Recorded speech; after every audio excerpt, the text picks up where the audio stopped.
Kansas City Chiefs are champions of Super Bowl 54. These guys are hungry for more. They are eager to win another one. They're not satisfied with that one title. They want more. They want to build a dynasty here. He lines it up. The kick is long enough. It is good! Every conversation since the parade has been run it back and do it again. The Chiefs ran wild last week and bounced back in a big way. Now it's a new week and a new opportunity to keep this thing rolling against an old division rival. We are 45 minutes from kickoff. You've waited all week for this very moment. It's finally here. It is time for football in Chiefs Kingdom. Let's do this. My name is Matt McMullen, joined as always by Shawn Barber. And Shawn bounced back in a big way last week against a good team in the Buffalo Bills. Now it's keeping rolling here at Mile High. Always at Mile High Stadium, man. The air gets thin, and that's when playmakers come to make big plays. I know Pat Mahomes has said it before. He's going to say it again. I can spin this thing in any type of weather. So looking forward to see our offense roll. We got some new additions to foreshadow, but I can't wait to get rolling, especially with talking with you in this show. Yeah, I love Patrick Mahomes in snow games. Can't wait to see what he can do here this afternoon. And Shawn, we're not going to talk about this too much because this is a new game, a new clean slate for Denver, but we've won 9 straight against them, looking for a 10th straight here this afternoon. And Shawn, how do you explain that dominance over the last 6 years over these Broncos? I think it begins and starts with Coach Andy Reid. It's an environment, an air of excellence, a professionalism that he's brought to Kansas City and the Kansas City Chiefs. The dominance of winning your division, like having that goal put in our players and in our fans' minds when you enter training camp. Taking extra training camp days to prepare for your division foes because you know you're going to play them twice. And knowing that that's the entryway to playoffs. The one way you can always ensure, no matter what your record is, if you win your division, you have a shot at the playoffs. That's a primary goal on Andy Reid's checklist when it comes to each season when you got to check the boxes. Chiefs have been very good in the division over the last 6 years, really, and the Broncos have been right in the middle of that. Some really memorable games in this stretch as well. I mean, looking at some of these, the Dontari Poe touchdown game in 2016, I'll never forget that. The left-handed pass back in 2018 with Von Miller getting after Patrick Mahomes. He finds Tyreek Hill for a big third down conversion. Then, of course, Patrick Mahomes' first career start at Mile High back in 2017. A lot of memories against these Broncos. Hopefully we'll make some more here this afternoon. All right, Shawn, let's take a quick look at the inactives for today. And the big news, obviously, is Le'Veon Bell is active for the Chiefs here this afternoon. We'll talk about him here in a little bit, but he's active. We don't know how much he'll get involved, but he's at least in the red and gold here for the first time in his career. Can't wait to see what Le'Veon Bell can do. We'll talk about him a bit later. As for who's not playing, not really any surprises. We knew these guys were going to be out on Friday, but some big names that we should talk about. Mitchell Schwartz, Sammy Watkins, Taco Charlton, and Alex Okafor. All of those guys will not play here today, but some of those guys didn't play last week. Schwartz only played a little bit, then Sammy didn't play at all, but some other guys stepped up in their stead. Always having that next man up attitude, and whether it was as a wide receiver, our young guys rising to the occasion to fill in for Sammy Watkins, or the shuffling of our offensive line. Coach Andy Heck, we take our hats off. He has the entire room ready and prepared to play. Or if it's even changing the game plan, going from more of a spread out passing game to a ground and pound rushing game to take advantage of some younger running guys, younger guys on the offensive line who might not be sure of all the pass protection, but they can duo, they can tag block, they know how to combo block, and we did that at a very high rate last week. Yeah, next man up is kind of a football cliche, but it's awesome seeing it actually in action. I mean, Byron Pringle coming up with a huge third down grab in that Bills game. That probably would have been Sammy Watkins if Byron Pringle wasn't there, but he made a big play. And Nick Allegretti at guard, he hadn't started at all in his NFL career, but he'd only played like 5 total snaps really in a game at that point, and then he played 65 snaps. Is really good against the Bills last week, so love seeing that. All right, now looking at Denver, they've been just about as beat up as any team in football this season, and they're finally getting kind of healthy here. I mean, Noah Fant, Melvin Gordon, and KJ Hamler all back on this offense for these Denver Broncos. Also, Dalton Reisner at guard, former K-State star.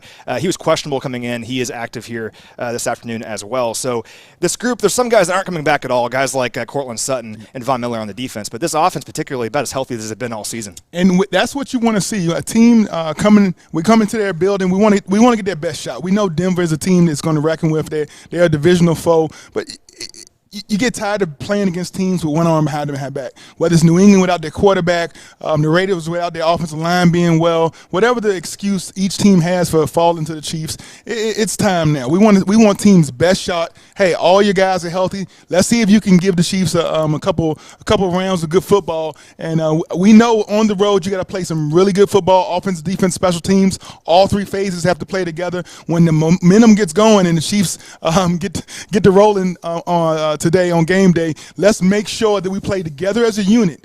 Every guy on that 53 is going to be accounted for to do something special today. And when your number is called, stand up and be ready to be accounted for. You just fire me up, man, every single time. So hopefully the defense can do that today against this Broncos offense. We'll talk about that a bit later. But the Broncos so far have struggled this season offensively, 31st in the NFL in scoring. A lot of that is because of injuries. We'll get their best shot here this afternoon. A lot of playmakers to keep an eye on, finally healthy for these Denver Broncos. All right, so warm-ups are underway, Shawn, as you can see. This live look of Patrick Mahomes chucking the ball around in the snow is brought to you by Ororo. Ororo is the official heated apparel partner of the Kansas City Chiefs. Socks, vests, jackets, gloves, they have it all. Check them out at ororowear.com. We'll have some snow here later this week. Could use some heated apparel from Ororo. All right, Shawn, so let's now talk about our first main point here, and that's this Chiefs running game. So good last week. I mean, 245 rushing yards, most of the Andy Reid era. Think of all the big games in Andy Reid's time here in Kansas City. That was the most rushing yards. Then Clyde Edwards-Helaire averaged 6.19 yards per rush. It was the most for any player in a single game this season with at least 25 or more rushing yards. So, Shawn, how do you explain that success on the ground last week? And, I mean, with the snow, are you anticipating something similar here tonight? Well, it's kind of like a phase from transgressing or transforming the offense from a pass-only spread offense where on 3rd and 1 is the only time you can expect us to run the ball, to an offense that, in light of what was going on in the environment and the mood of last week against a Buffalo Bills team who you knew were going to try to emulate what the Ravens and Raiders and Bills was trying to do against us, even last week. This drop 5, drop 6, drop 8 guys in the coverage, kind of almost give you the running game. And are you willing to take it with a high-level quarterback, a guy that has a rocket arm and so much talent? The MVP of the Super Bowl, is he willing just to hand the ball off and take a ground and pound type offense? And the answer to that was a glaring yes last week, right? Took everything the defense wanted to and didn't leave anything left on that bone, even scoring 2 touchdowns through the air. So when you can take it from the ground and the air, it's it's an amazing day, a very efficient offense. And the rushing game, what I really liked about our rushing game was the attitude, because we thought that we was going to miss a little bit of the attitude on the offensive line. We was down one of our soldiers, a guy that really brought that energy to the game day. He had the 2 knee injuries, and so we were wondering, was our offensive line going to still have that killer mentality, that dog mentality? And yes, they do. Yes, they do. And I think our center is probably one of the guys I call a killmonger. I think he brought that attitude to game day, and it kind of infiltrated throughout our offensive line. Yeah, I love seeing the energy from this offensive line last week, because you can't run the ball effectively. You can have the best running back in the world. You can't run the ball effectively if you don't have a good offensive line getting pushed. And, 3 new faces on the offensive line last week. Daniel Kilgore, who you mentioned at center, Nick Allegretti, who I mentioned earlier at guard, and then Mike Rimmers at right tackle. They dominated. They looked really good at the line of scrimmage, and that's the same group we'll see out there today, so hopefully they can keep that going. Now, Shawn, as good as this running game was last week, now it's add Le'Veon Bell into the mix. We don't know how much he's going to play, what he's going to do, how many snaps he'll get, but what do you see from Le'Veon Bell here today? Man, I had a dream, and when I had a dream a couple years ago before he signed with the Jets that we were going to find a way to make him fit into our salary cap, because I love the patience he has as a running back, and I love how offensively you can use him to adjust the defense.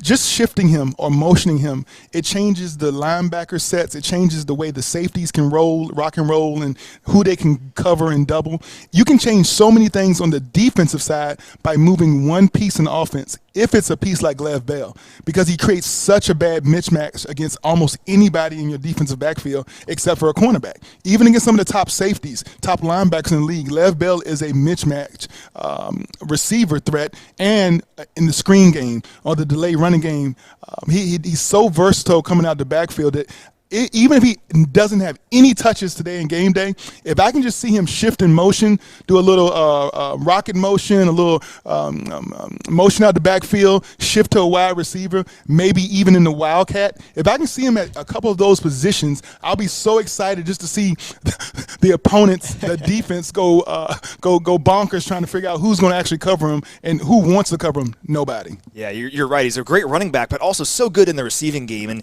since 2013, when he entered the league, no running back has more receptions or receiving yards than Le'Veon Bell, and that includes the year he sat out. So really, really good weapon in the receiving game, and you have to respect him as a wide receiver if you're on this defense. So can't wait to see what Andy Reid can do with him. And he's adding to a passing game that we haven't seen really the explosive plays so far this year, but it's still been really efficient. I mean, you talked about it earlier. The offense is taking what the defense gives them, and the passing game has done that really effectively. I mean, Patrick Mahomes last week was 21 of 26 for 225 yards, a couple touchdowns. And even though we're not seeing the big explosive plays, he's still getting his numbers. So far, he's the only quarterback in the NFL with 15 or more touchdown passes and 1 or less interceptions. Just incredible stuff from Patrick Mahomes. And he's still kind of finding guys in the passing game because Travis Kelce, who you mentioned, 2 touchdowns last week, he's the only player in the NFL right now with 450 receiving yards and at least 5 touchdowns, joining DK Metcalf and Calvin Ridley, 2 pretty good young wide receivers. So we're not seeing as many huge passing plays in this offense, but they're still finding success in this passing game so far. The evolution of Pat Mahomes has now reached a new level because when he came in with 5,000 yards, 50 touchdowns, they said, well, how can you recreate that? Well, it was a little bit of a double-edged sword. You needed the defense to give up 40 points a game in order to demand the offense score 45. But now you have a defense that's only giving up, 20 points. Well, you don't need Pat Mahomes to throw for 5-6 touchdowns every game, be in a shootout into fourth quarter overtime. If we can matriculate the ball down the field, keep getting first down, and then we go for touchdowns, it takes the possession. It starts to wear on the other team, and then in the second half of the game, you see those big plays, those double digits, those scrambles when he gets first downs, and you look at the ball game and say, how many minutes in the ball game do you really control the ball game? I think in 60 minutes, the Chiefs have been averaging about 45 minutes of ball game where they actually control the outcome. And sometimes you make mistakes and sometimes you make big plays, but controlling the outcome is something I think we call situational football. Coach Eric Bieniemy, Coach Spagnuolo, and Coach Andy Reid do a phenomenal job of controlling the situation and controlling the environment throughout the ball game. The balance so far has really been impressive. Chiefs are the only team in the NFL to rank in the top 10 in rushing and passing so far. So it's great offensive balance. Hard to stop a team that can do both of those things so well. And keep in mind, Travis Kelce is a monster against these Denver Broncos in his career since 2016. So 7 games in that span. He has 6 catches in all of them, 4 100-yard games, most for Denver of any player in that span, and also 737 total receiving yards, most of any player against these Denver Broncos. So he loves playing against the Broncos. Would love to see him have a big game here today. He'll try to keep it rolling against the Denver defense. It's kind of interesting in my opinion because a lot of injuries, like we've discussed. Von Miller out for the season, but still have some playmakers, still do some things, and they've kind of overcome those injuries in a sense. I mean, they're allowing 22 points per game. It's pretty good. 11th in the NFL in scoring defense. Really good in the red zone too. 3rd best in the NFL. What stands out to you about this Broncos defense? Well, I think Vic Fangio has done a great job of bringing in a concept of how to really keep out the big scores. You're not going to be able to attack them down the field. They bring in just enough pressure to keep any of those long routes from developing, and you have to get the ball out your hands. So they make you run the ball, they make you throw it quick, and then they are a very good tackling team. They tackle the ball, they try to create turnovers, and because they are such a sure tackling team, it allows them to really cover the field both vertically and horizontally. So they have great defenders all over the field. They make you throw the ball. They make you get first downs. And then, like you said, when they get to the red zone, they don't do a lot of things differently. They play close man coverage, a tight quarter zone, a match zone type concept, 2 or 3 different things. And then when you're not ready for it, they bring overload pressure and try to keep you to a field goal attempt instead of an end zone. So you got to kind of take what the defense gives you, and you always got to be ready for Vic to bring that pressure off overload on any side, on any down. And one guy who's back is A.J. Bouye. Yes. For the first time in quite a while at corner. He's a big part of that defense for sure. One guy who's also back is Drew Lock. He played last week but missed a few games earlier this season with a shoulder injury. Of course, the Mizzou star, starting quarterback for these Denver Broncos. For more on Lock, I caught up with former Chiefs quarterback Trent Green earlier this week. All right, I'm joined now by one of the best quarterbacks in Chiefs history, Trent Green. And Trent, you know a thing or two about playing quarterbacks. I want to ask you about this Broncos quarterback in Drew Lock. Interesting career so far for him. Broncos go 4-1 in his 5 starts last year at the end of the season, only lost to the Chiefs. Bit of a struggle so far this year, but done some good things with his arm and with his legs. What do you make of Drew Lock so far for these Denver Broncos? Well, first off, I have a background with Drew just because he's my oldest son's age. So I've seen him play youth ball and high school and even in college, even though they didn't, play in the same conference. I was always keeping an eye on him. So I've been tracking him for some time. I think he's got tremendous amount of skills. I think his ability to throw, his touch, his arm strength. He has some good athleticism to get outside the pocket and make some things happen with his feet. It's just a matter of experience for him. You mentioned the fact that he went 4-1 in his first 5 starts a season ago, right at the end of the year. I thought that was impressive when you consider how that season was going for the Broncos, for him to come in at the end and give him some spark. And then this year got off to a good start against Tennessee. Even though they lost the game, it was only by 2 points. And they really put themselves in position to have a chance to win that football game. Drew specifically with a couple of good throws to Jerry Jeudy that could have set up a potential game-winning field goal. Then he gets hurt. Anytime you get a shoulder injury, it's a big concern for a quarterback. But I think he has all the tools there. He's had the ability to come back. And, New England and Bill Belichick have a great deal of success against young quarterbacks. And Drew became one of the youngest quarterbacks to beat a Bill Belichick defense. One of them is Patrick Mahomes in Kansas City, Deshaun Watson, Lamar Jackson, and now Drew Lock is just the 4th quarterback under the age of 25 to get a win against a Bill Belichick defense. So big compliment for him. Didn't have a ton of success in the red zone against the Patriots, but he definitely got the win and went in there and performed really well. Solid young player in Drew Lock. Should be a good challenge for this Chiefs defense that played really well against Josh Allen last week, held him under 200 total yards. All right, Trent, I'm going to put you on the spot now. Your favorite memory from Chiefs Broncos during your career? Oh, wow. Favorite memory. Well, it was anytime beating them. That would be a good one. We had some really classic battles with them. You think about that era of Denver football and the Kansas City era, what we did, our offense was obviously the strength of our team. And at that time, their defense was really the strength of their team. So these guys that are over my shoulder, the offensive line, Willie Rope, Brian Waters, Casey Wigman, Will Shields, those guys, the battles that they had with that defense, I just love that. If you want one specific play, I think the one that everybody remembers is the Dante Hall punt return. Dante also had an amazing play. It was a hot throw that I made to him on a screen pass that was called out into the flat. We ended up losing the game. It was in Denver. It's been on all the highlight reels. Nobody ever talks about we lost the game. But he made about, I don't know, he made some guys miss twice on the play. He went forward, backward, very similar to the punt return. So I guess those would be the 2 plays that stand out. There was a touchdown pass that I had to Tony Gonzalez that I specifically remember because Willie Rofe came off of a block to pick up a blitz that he wasn't supposed to pick up and saved me and bought a little bit of extra time. And in the process of him doing that, Brian Waters ended up getting his man and at the last second sticking his arm out and getting a guy that he wasn't supposed to get. So the 2 of them blocked 3 long enough for me to get it to Gonzalez for the touchdown. That was at Arrowhead. So those are probably the 3 that jump out the most. That's awesome stuff. I was like a 10-year-old kid in the stands for a lot of those games, so a lot of good memories for me as well. You asked for 1 and you got 3. You put me on the spot, and I was like, bam, those are the 3, right? I mean, there was a lot of good memories against the Broncos over the years, and you were a part of a lot of them, so obviously there has to be a few. But Trent, awesome stuff. Thank you so much for your time, man. Really appreciate it. Yeah, good talking with you. All right, great stuff there from Trent Green. Shawn, that was my quarterback growing up. I mean, that's one of the guys that got me into football, that 2003 Chiefs squad with Trent Green at the quarterback, and awesome hearing from him. I could have heard those stories about playing the Broncos for 2 hours, but we cut it to like a 4-minute interview. But he is awesome. Really appreciate his time and great insight on Drew Lock as well, and I want to follow up on this. So Drew, some wow throws at times in his career, was pretty good last season, goes 4-1 in his final 5 games, only lost to the Chiefs, as we talked about with Trent, but also some struggles that we've seen so far, particularly this season. What do you make of Lock so far in his career? Well, Drew Lock is going to be your prototypical big arm guy, comes out college, and they just have to find a way to find plays that fit his skill set. Unfortunately, in college, a lot of guys with these big arms, they have really good receivers. They run great 7 routes.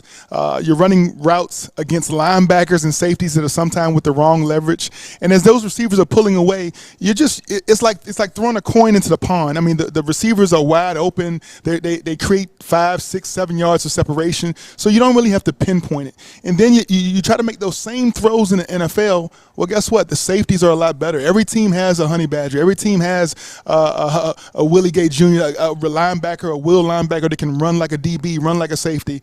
Dario Daniels, Sorensen, Juan Thornhill. Those guys, they're not giving up 5-6 yards of separation on these 7 routes. They undercut them, and they look to make big plays. So those same looks and windows are not really open like they was in college.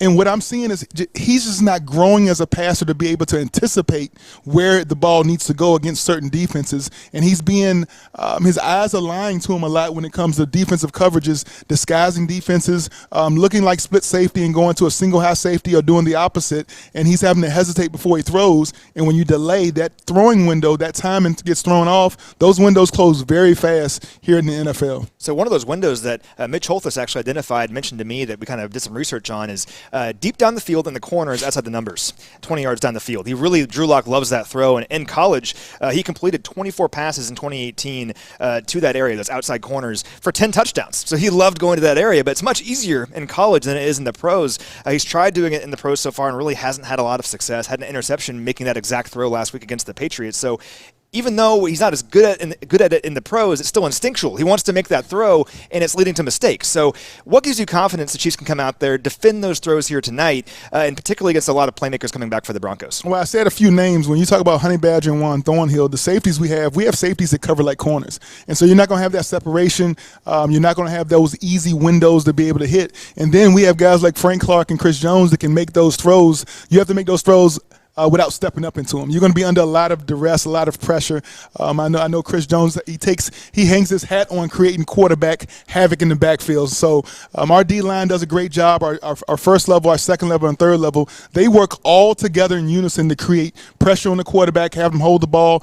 We have a lot of coverage sacks, and they just work as a unit. And so Coach Spags does a great job of teaching and educating our guys of what the quarterback is looking for as far as what is he looking to determine what kind of defense we are. Man zone, split man, cover 6, cover 5, 2-man with safeties over the top. Whatever we're doing, we don't want to give that look away. We want to make them hold it for an extra second and allow that pass rush to get there. And then we also don't want to give receivers and tight ends free releases down the field to make those throws come out the quarterback's hands early. So we expect our DBs to mirror, reroute, and that's what we saw last week. The difference between our DBs last week and 2 weeks before against the Raiders was we wasn't giving up free release. It was the timing and a lot of those short and intermediate passes and long passes against the Raiders. You saw that thrown off last week with Josh Allen going against the Bills. And I think this week against Drew Luck, our defense is going to kind of emulate a lot of the rerouting, a lot of things we saw last week. I want to ask you about those adjustments, actually. And looking at all the playmakers on this Broncos squad, there's several guys back, as I've mentioned. It's a challenge. I mean, there's a lot of guys that can do stuff with the ball in their hands. I mean, Phillip Lindsay and Melvin Gordon at tailback. That's a great duo. Jerry Jeudy, Noah Fant, 2 first-round picks. The one guy that's been really good for them, though, is Tim Patrick so far. He's really taken advantage of all the injuries in Denver. He actually leads them in receptions, receiving yards, and receiving touchdowns. So he's been pretty good. Keep an eye on Tim Patrick in this one. But you mentioned the defense. They were so good last week against the Bills, as you said. Held Josh Allen to under 200 total yards, his worst game of the season. What adjustments did you see in that game from the Raiders game to the Bills game, and how can the Chiefs carry that now into this game? I just think the amount of pressure we put on the quarterback position. A lot of times when you're playing against savvy quarterbacks, you want to hold back a little bit. And what realistically in our defense, I think our philosophy has always been to fundamentally grow a little bit each week. For the first half of the seasons, up until week 8, 9, and 10, you want to continue to build like just fundamentals, passing, tackling, learn cover 3, cover 4, a lot of the basics of the defense you want to put in place. And when it comes to playing off man and press man, it seems like against the Raiders we was in an off man week, and against the Bills we were in a press man week. And there's great film to learn from both of those games. What you want to do is be able to expose your defense, secondary, and your linebackers and your D-line to everything in the book in the first 10 weeks of the season. Find out what you do really well, and then come, those last 4 or 5 games of the season, you want to really narrow it down to the things you really do well, and make sure you're always tackling your alignment assignment at perfection, alignment assignment, accountability type thing. That builds so much trust in the defense that it allows everybody to go out there and play with their hair on fire. And I think that's one thing you're going to see our guys.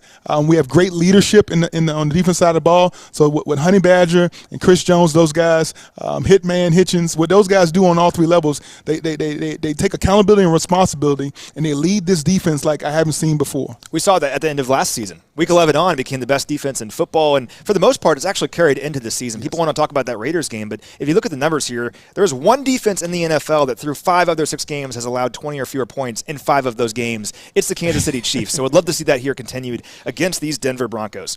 All right, Shawn, so let's take a quick look around the NFL before wrapping up, and really exciting game with the Steelers and Titans going on. I'm trying to follow it on my phone right here. It appears the Steelers just won. The Titans missed a field goal that would have tied it, so Steelers jumped out to a huge lead. Titans came roaring back, battle of the unbeaten. Steelers win this one 27-24. What do you think about this one? Man, big Steeler win on the road. Obviously, Ben Roethlisberger is back. Everybody was worried about his shoulder and his elbow, any kind of pain. Obviously, he's throwing the ball all around. Juju is really slow out to shoot, but they've had Claypool and Johnson both step up.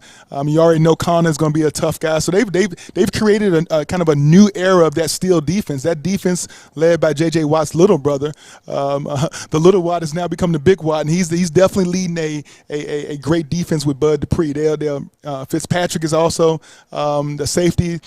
Collectively, they're doing some things that are at a high level, and I think those are one of the teams that we obviously have to account for come late in the season. It'd be a great matchup, wouldn't it? Chiefs and Steelers. I would love to see that game. A lot of good players going against one another. All right, so Bucks and Raiders is another game I want to ask you about. That's this afternoon. Raiders coming off their bye to face a Bucks team that demolished the Packers last week. Well, who do you like in this one? Oh man, the Bucks seem to be a team in the NFC that has had its ups and downs, played a little bit, highs and lows, peaks and valleys, but they got things going, got things right when needed against a big team like the Packers and Aaron Rodgers. So I think the Raiders have kind of shown everybody they're a team that needs to be reckoned with, need to be acknowledged. They've had some COVID scares on the offensive line. We don't know how many offensive linemen they're going to have available, but Josh Jacobs is definitely one of the best running backs in the league this year. And then between Ruggs and the tight end, Carr has some weapons. He has some weapons, and they have a vertical game. Defensively, I think that's going to be where they struggle. They're going to struggle to stop Tampa Bay's offense, and I think Tom Brady, he got enough weapons there in Tampa right now to kind of make things a struggle. So I actually have Tampa Bay winning by 10. Antonio Brown now a Tampa Bay Buccaneer. See what he does later this season for them. Oh man. We'll look quickly at Jags and Chargers. Justin Herbert, of course, looking for his first career victory for the Chargers. We'll monitor that one. Another game in the AFC West this afternoon. Then Shawn, I want to ask you about Seahawks at Cardinals. Sunday Night Football tonight. Great matchup. Seahawks are undefeated, but Cardinals playing really good football. Demolished the Dallas Cowboys last week. Kyler Murray looked really good. Who do you like in that one? Man, Russell Wilson, man, Mr. Unlimited. He's my guy right now in the NFC. He's the guy who the Seahawks I'm having to pick to win the NFC. Their offense going to Chris Carson, DK Metcalf, obviously Kevin Lockett's son Tyler Lockett's doing a great job of being one of the offensive leaders as far as the deep ball. They keep making plays. You know what they're going to do to try to beat you, and it's like you can't stop them. They're going to hit DK Metcalf for big plays over the middle. Russell Wilson is a magician with the ball in his hand, but they keep running that running ball. They run the ball at a high rate, and they keep the chains moving. So I think the Seahawks is going to find a way to beat the Cardinals. D-Hop is having a great season. Kyler Murray's having a great season, but I think the Seattle Seahawks have too many weapons on the offensive side of the ball to take up for the deficit they're having on defense. Should be a great game. Great afternoon of football here as the Chiefs get ready to take on the Denver Broncos. Shawn, any final thoughts on Chiefs and Broncos at Mile High tonight? Oh, at Mile High, man. Let's take advantage of the moment.